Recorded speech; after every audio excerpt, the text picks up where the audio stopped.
You mentioned there seems to be this increase in the taking of psychedelics worldwide. You mentioned Denver, Oregon, more research in the States, FDA approving something. Obviously, you guys are really leading the way. Why do you think that humans are taking more of these psychedelic drugs, which seem to go in complete opposite of what living species try to do, which is not to create chaos? Yeah. Why now, and why are people doing it? Yeah. That's a fascinating question.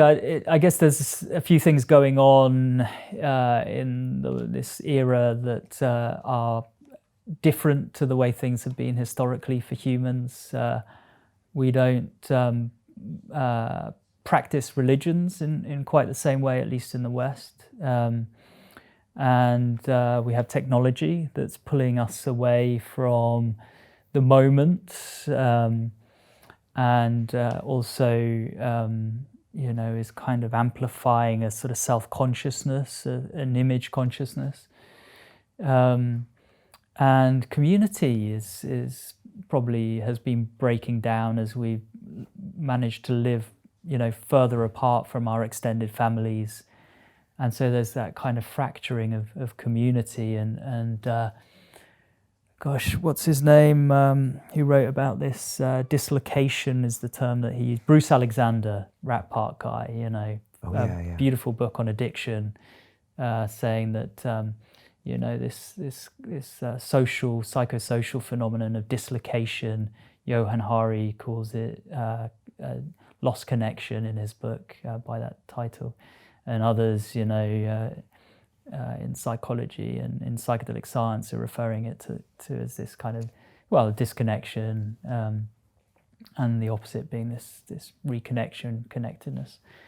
But this is all going on, and so if you can have an experience that is promoting a kind of return to kind of, a kind of earthiness, and a sense of being more whole within oneself, and then because of those foundations, feeling good, finding connection with others much easier, and then what do you do with life when before it started to become depleted of meaning? I'm not doing this for God or for flag anymore, or even for tribe, like family, extended family, or it's something really abstract. Why am I doing it? What's the point? Sounds like a very confused world right now. Yeah. And it's weird. I always think that this world seems like a really crazy, chaotic place. And then I see movies about 1968, and I look at like The Draft and people shooting students, and I'm always wondering, do we always think the world is a crazy place? Probably. But that wasn't that long ago as well. Yeah, true. But also the things you just described weren't really happening back then. I mean, we didn't have the globalization, didn't have the technology. Like you said, there was kind of the God and the flag a little bit more. I mean, now these days, do people really feel allegiance to a country? Is anyone religious? Does anyone feel a purpose other than making more money for themselves or looking good on Instagram? I mean, I'd say most of the world doesn't feel any of that stuff. Yeah. And yet psychedelics seem to be the answer?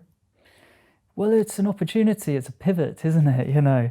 And so that's the thing, what do you do with this opportunity? How do you do it right? How do you do it right? And I don't know, but also there's a little bit of pushback for having anyone or anything too organized come in to say, this is how you do it right, and then it becomes kind of corrupted because it becomes dogma again. Because then it's prescribed by a community, do it this way. Yeah. And then it becomes its own, like you said, weird echo chamber and us versus them type of thing. Yeah. I mean, I've got to be honest, I'll put my cards on the table. I get a lot from Buddhism, but I wouldn't call myself a Buddhist.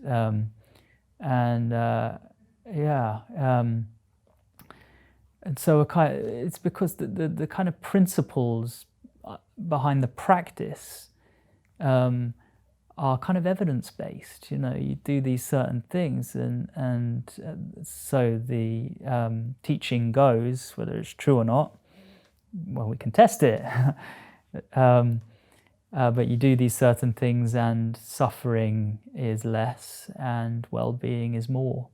And so it's very empirically based. It doesn't need any kind of real belief structure. In fact, belief is problematic. Belief is to be distrusted. This is Buddhist. Yeah, right, any right. kind of belief. Right. Should never be gripped, you know. I just find all that, I find that very appealing, yeah. And does that relate to psychedelics as well? Oh, very much, yeah. People have written about this a little bit, not that much, but I think one of the first texts was this Zigzag Zen book, which was kind of playful. It, you know, sort of mix up a sort of colour and art and then little essays by different people. But that was one of the first to kind of formally say, look, there's a very real crossover here. There's a real harmony and synergy between principles of Buddhist philosophy, practice, and the lessons that you can get from use of psychedelics. Do you think if you looked at the brain for someone who's really practicing the Buddhism, and I don't know if that includes the meditation or just the selflessness, and that you could see similar brain patterns? You do. You do? You do, yeah. It's kind of fascinating. Yeah.